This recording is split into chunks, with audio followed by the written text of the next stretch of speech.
Hey guys, we're one day removed from UFC 294, Volkanovski vs Makhachev 2. Let's get into the recap. The MMA Exchange. So guys, kicking off the first fight of the night, we have Shara Magomedov versus BrunoSilva. We saw Silva pressuring in the first round, but what Shara did was he threw a lot of calf kicks, slowing down the pressure from Silva. What I did like from Silva though, was that he was taking risks and he was landing shots. But at what cost? The cost was his legs were toast.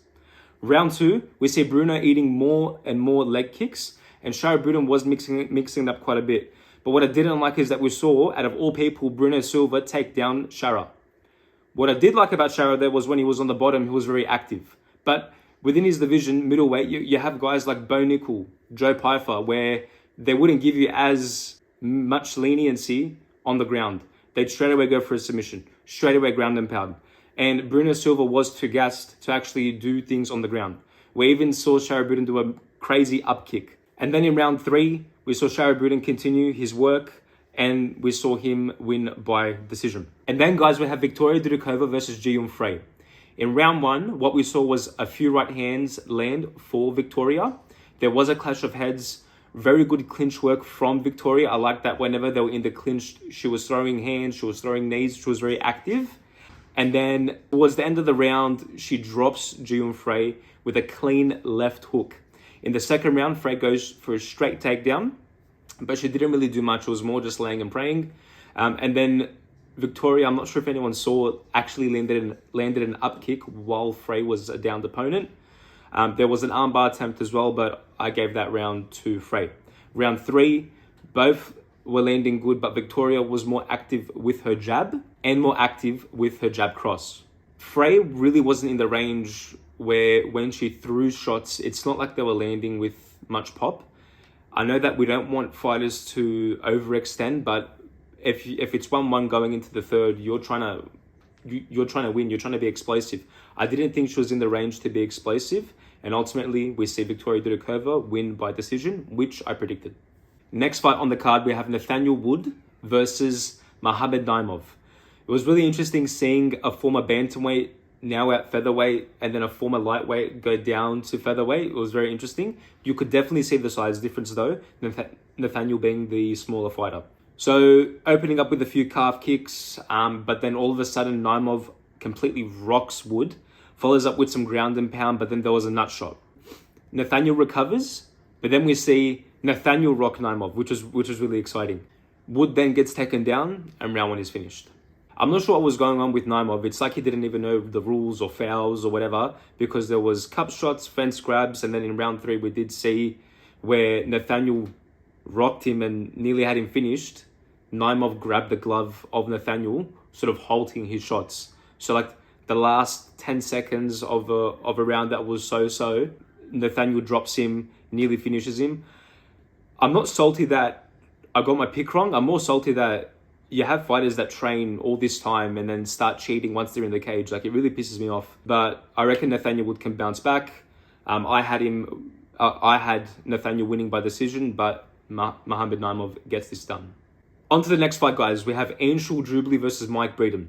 Round 1 opens up, Jubli opening up with a lot of calf kicks.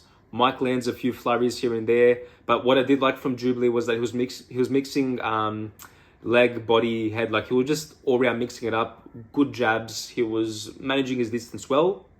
Then we follow into round 2, where Breeden's stitches on his eye splits open. It's like he's freaking talking at him. He gets rocked, but then the round goes on. Mike lands a bit more, but I had him winning the fight because Anshul started to slow down and Mike started to sort of pick up. Mike was landing a bit more of the cleaner shots, and I gave that round to Breeden. And then round 3 was the most based round of Breeden's career because he started barking at Anshul Jubli because he has that dog in him. He starts barking at Jubli. Jubli gasses completely, and then we see Breeden round 3 knockout. Such a crazy turn of events, and Breeden was a massive underdog going into this fight. Now, I think the UFC were looking to cut him, but like, there's no excuse to cut him now because he just won against the prospect. So What a crazy fight. I had Anshul Jubli winning by knockout, but then Breeden gets his done by knockout. So crazy fight. The next fight on the card, guys, we have Azaitar versus Sedriques Dumas. What I did like about Sedriques Dumas was that he was going good with calf kicks. He had good grappling defense. And even when he did get taken down, he did get back up right away. What I liked from Azaitar, though, was that whenever Dumas was throwing those calf kicks, Abu would always counter with punches. Counter. So round one, Dumas opens up, lands a few clean shots. Azaitar takes him down. Dumas gets right back up. There was a bit of hair grabbing from Azaitar to Dumas, which was a bit dirty, but the ref didn't even count that. Considering Azaitar's background, where the location of the fight is, I think that sort of went into play. But round one, I gave it to Dumas. Then round two was where the counters of Azaitar were showing a lot. Whenever Dumas was throwing calf kicks, there was a counter, which was really good. But yeah, so he incorporated the jab, incorporated a bit of wrestling techniques, and then we see him winning 29-28 decision. I had him winning by knockout, but nonetheless, I still picked the right fighter. Next up on the card, guys, we have Javid Basharat versus Victor Henry. I had Basharat winning by decision, and that was my pick. So in the opening, we see a few leg kick exchanges, a few takedowns, very close round one, but I give it to Basharat just a smidge. And then the next round, we have the cup shot. Let's be honest, guys, the doctor was rigged. I had Basharat winning, so like it wasn't in my favor to be on the side of Victor Henry, but the doctor is there to check on the fighter's health and well-being and not tell him, oh, you didn't get hit by a cup shot. Like, that was just ridiculous. Unprofessional. Fire this doctor. He's dumb. He doesn't know fighting. He doesn't know MMA. I did pick Basharat for the decision, and then we hear that Victor Henry was throwing up in the back, so definitely concerning. I definitely think run that back. It was a very interesting fight. Yeah, I don't think that doctor should be facilitating UFC events. Next on the card, guys, we have the crazy Trevor Peak versus Mohammad Yahya. So first round, we have Peak actually nearly drops Yahya, has a takedown. Yahya gets in a submission, and then the bell saves Peak. What I did like, though, was that, we were seeing Peak in a bit more of a relaxed manner. It was more measured. I like that he was really emphasizing on the calf kicks. I think Peak saw that Mohammad doesn't do well with pressure, so continuing to chop at the legs to even more slow down your opponent is definitely great. And then we see Peak win by decision. I feel that the UFC's decision to put Mohammad here on the UFC 294 event was more so a geographical decision. I think there was, history was made. Apparently, he was the first fighter out of the UAE. So I think they were just doing that to appease the fans in the arena. But I don't think he is UFC level. Just Trevor Peak, he's a good fighter, but he's really reckless. And any calibrated fighter can realize those openings that Trevor Peak discloses and launch on. So the fact that a guy coming out of the UAE Warriors, having his UFC debut opportunity and not making the most of it, I don't think he's ready for the UFC and should go back to the regional scene. So my pick on my prediction video was Peak by knockout.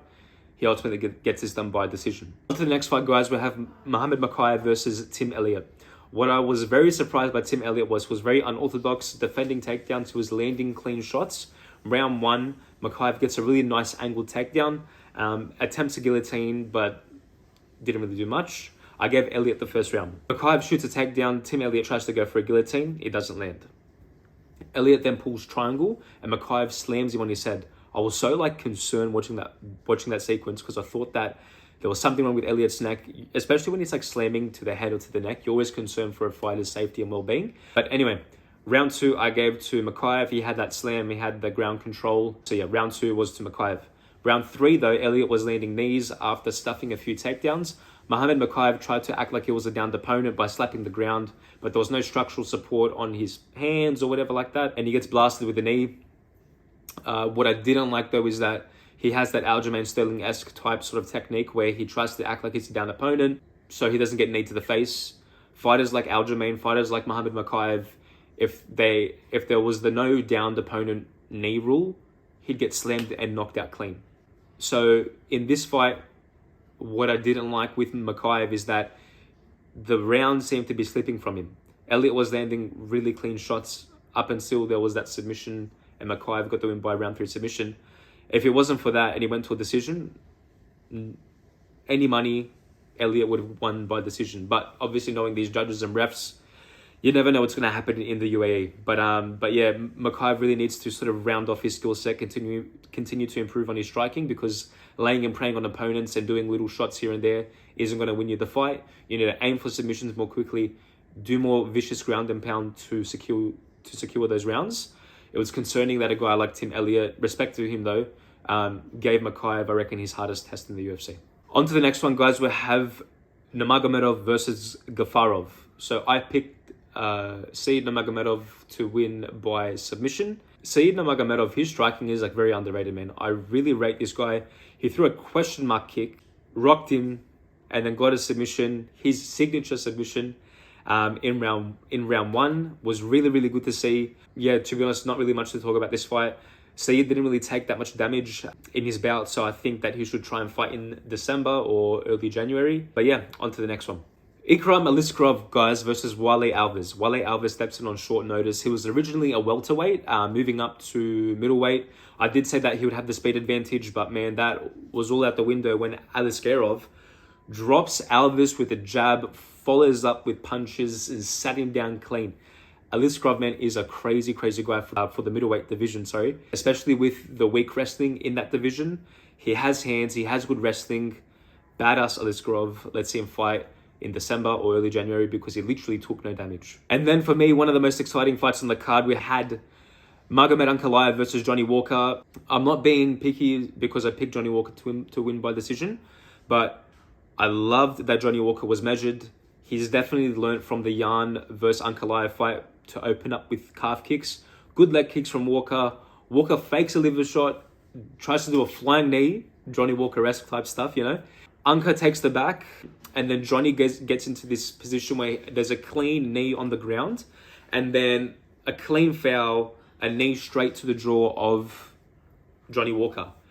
What I didn't like though is that this freaking doctor, bro, man, I'm calling out this freaking doctor, man. I want to fight this guy because he seriously doesn't know how to do his job. I'll be a better doctor than this guy that the UFC hired, because who the heck asks a guy that his second language is English, your second language is English, and you're asking him, where are you? The guy says he's in the desert, man. Abu Dhabi is a desert. I'm not coping. I'm not frustrated because my pick didn't go through. But I'm just saying that if you have two guys that their second language is English, bring in a Portuguese translator. Obviously, Johnny Walker's English is good, but man, get him a translator, because this fight was to determine who gets the next title shot. And with title fight implications on the line, bring in a translator, bring a competent doctor, and I hope that the UFC never ever hire this doctor again, because that costed these guys the fight. Now, fighters have to retrain, re-enter camp, cut the weight all over again, all for the same fight. So it was really, really poor to see, but hopefully they can run this back, and I will still pick Johnny Walker by decision in their fight. Now, guys, for a fight that I thought would end in the first round, we have Chimaev versus Usman. So Chimaev went straight into a takedown and basically had the back of Usman the whole round. It was really weird seeing Usman being taken down, because the only other time we've seen Usman being taken down was on his fight with Leon Edwards. I was very surprised that Hamzat couldn't submit Usman, especially when Usman has two hands clean on the mat. I understand that Usman had his chin down all the way, but opportunities like neck cranks or something to do with the arm, you know, something like that to sort of mess up Usman. There wasn't really much ground and pound, which is concerning. But yeah, 10-8 round, in my opinion, for Hamzat. Then round 2 opens up, a few jabs, leg kicks. There was 2 minutes remaining, and Usman lands a clean jab cross. Really, really like this. He also then lands a calf kick. Chimaev lands a takedown. In terms of damage and how the fights are scored, I had round 2 by Usman. Now, round 3, Usman was really working his jab, really working his 1-2s, jab cross, and he even landed a nice clean uppercut on Chimaev. I definitely think that they got this decision wrong. Even though I picked Chimaev to win, I picked him to win by first round finish, but even though I picked Chimaev to win, I definitely thought this should have been a draw. I had Chimaev winning 10-8, and then round 2 and round 3, Usman. Really good seeing Usman on short notice really do work like that to a guy like Chimaev. I think Chimaev's gas tank isn't really that good, man, because he has a full training camp. And then you're facing a guy that only has, less than week and a half to 2 weeks notice. And you still couldn't do shit. Like, you still couldn't do anything to Usman that was like, wow. Usman wasn't cut, he wasn't damaged. Like, props to Usman for making it such a competitive fight and only having 1.5 weeks to prepare for a guy like Chimaev.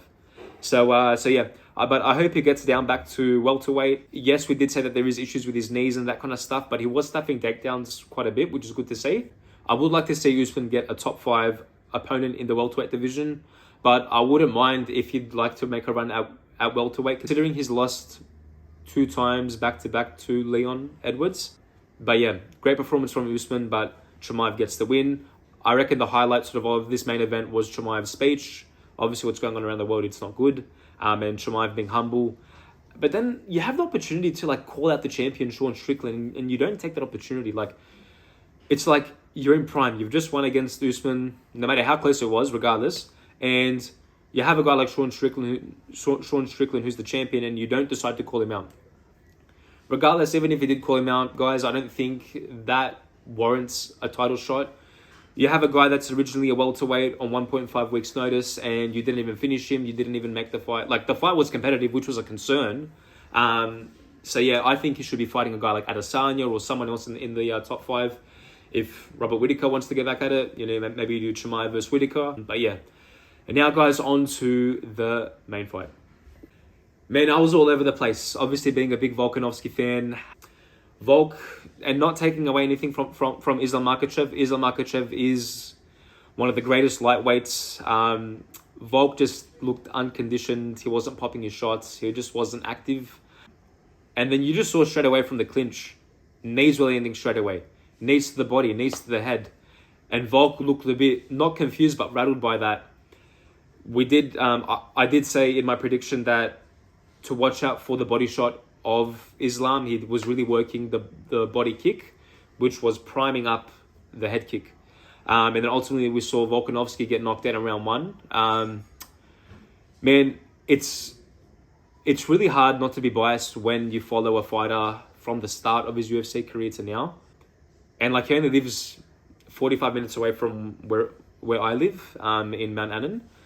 So seeing Volkanovski like that, and then his post-fight press conference alluding to depression and having those mental roadblocks and all that kind of stuff was concerning. It was emotional. It was it was crazy because you never see Volk in that position. He's never been finished in the UFC, and his finish was all the way back when he was fighting on the regional scene, I believe. So he's never been stopped in the UFC, and then for him just to be head kick KO'd. And just see him be knocked out like that was really, really shocking. I definitely don't think that he should fight in January. Obviously, Islam's striking is clean and his power just landed really clean flush onto the head. I think Volkanovski should try and do a UFC 300 appearance versus Elliott Topuria. That'll be pretty good. He can co-main or potentially main event. You never know. For Islam, man, I just think that Islam versus Justin Gaethje. I don't think Oliveira should get the title shot. I think Charles versus Gamrot and then Justin versus Islam is the fight to make. I gutted for Volk, but then we see, props to Islam. Volk is one of the greatest featherweights of all time, or in my opinion, he's the featherweight GOAT. So Islam made easy work. But yeah, Volk will bounce back. Islam will continue his reign. Okay, guys, thanks for tuning into this video. Watch out for my next upload where I'll be doing a breakdown of UFC Fight Night Lewis versus Almeida.